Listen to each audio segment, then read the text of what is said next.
Hey everyone, my name is Ashleigh Sanders and I am the Senior Manager of Education here at Pulp Riot. We are going to do a transformation using our new high-speed toner, Dirty Pink.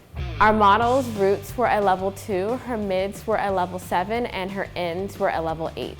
I'm going to lighten the model using Blonde AF 20 volume.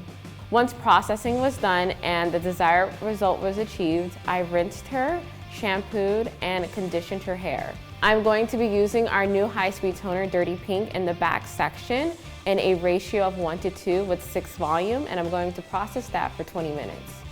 I'm going to apply Dirty Pink in the front section in a 1:3 ratio for 10 minutes using 6 volume. The desired result is a beautiful lived-in mauve iridescent pink.